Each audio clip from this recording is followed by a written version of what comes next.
friends, and welcome back. Today's episode is all about my beginnings with the company, Disney College Program. But before we start on that, I want to actually just touch on the state of Disney as it is today, because I'm going to be honest with you, if this were 2012 and Disney was as it is today, I don't know if I honestly would have applied. The company has changed so much, and I think that a lot has come to light as of late, especially with opportunities, with loyalty, with creativity. I mean, all of the things that really make the company its core and why we admire and love it, it's kind of all dwindled. And the return of Mr. Iger is definitely a plus for the company, for it to go into the right direction. I cannot believe the true state of Disney as it is today. I am not going to say that Bob Chapek is a terrible person. I just don't think that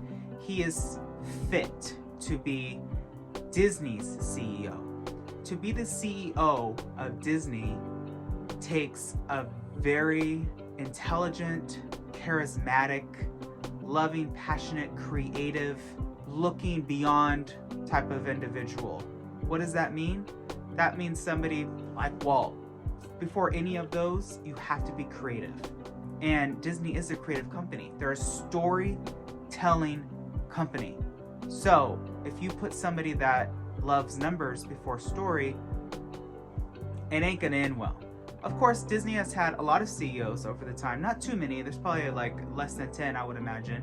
And I would say that there are some good ones, there are some bad ones, there are some in-betweens. A lot of people didn't like Eisner for different reasons, and a lot of people really didn't like Chapek for different reasons. I'm going to tell you my personal experience with Mr. Chapek. I actually have had emails with him where we're not close, we're not friends really. It was more professional. However, he tried to help me. He really put a step forward for me. So I'm going to sit here and I'm going to tell you that I think he's a good person. I just don't think that he was fit for CEO.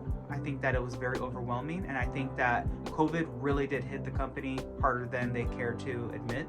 So with all that being said, let's start on my Disney College Program experience. I want to end positive because hopefully things are going to be finally moving in the right direction, and Disney College Program was the right direction for my life at the time. I applied actually in January of 2011, I believe, and I did not get in. I did the web-based interview, I did the phone interview, and I didn't get it, and I was really sad.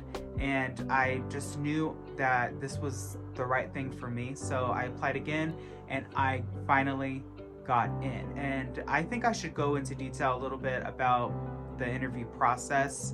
You start out with a web-based interview, and now I'm going to be honest with you. I did Disney's College Program in 2012. It's been 10 years. I'm sure things have changed, but this is my time's process. So we did the web-based interview, and I actually came to find out that you have to score, I think, like 95 or 98% on that to even get a phone interview. So kudos to you that have gotten that far. So for the phone interview portion, I have found, talking to former and present Disney College programmers, the longer the interview, the better.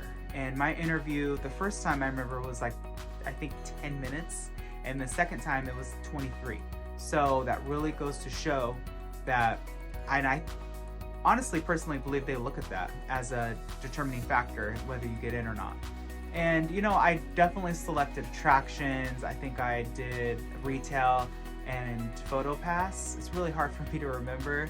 So once you select your three, they actually ask you interview questions based on those, and then you get put into a holding period. I remember you wait I think 2 or 3 weeks, and then you find out whether you get in or not.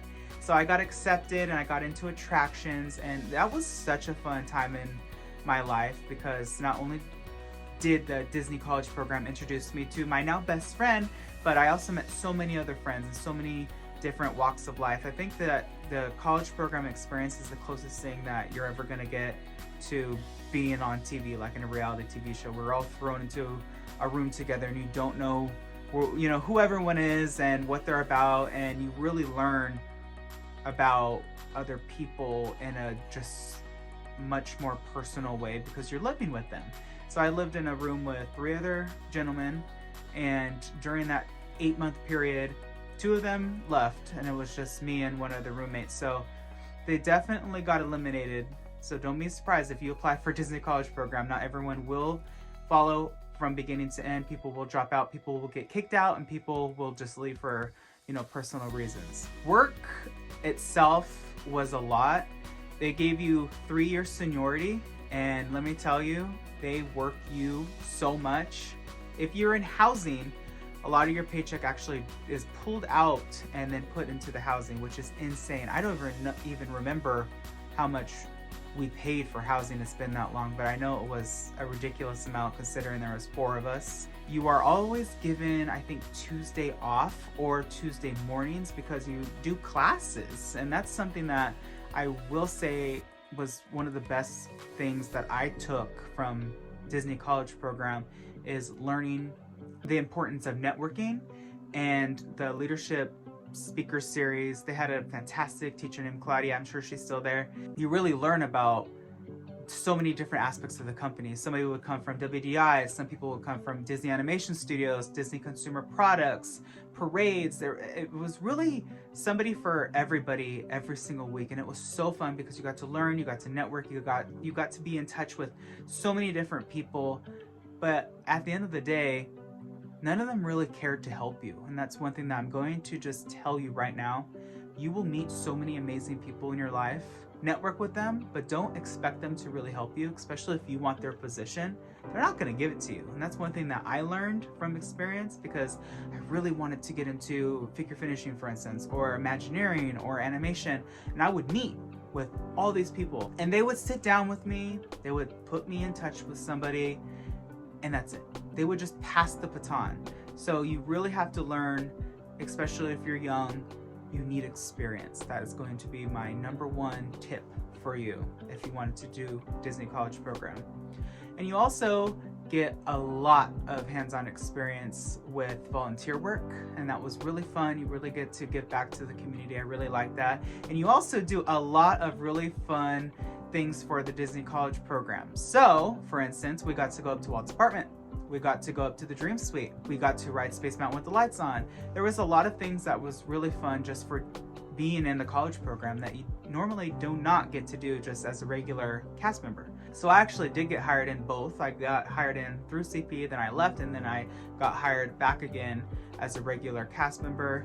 And there was such a difference. So if you really want to work at Disney, at least try it out. Do Disney College Program. If you liked these types of sit and talk videos, please give it a thumbs up. And also, please do not forget to hit that subscribe button.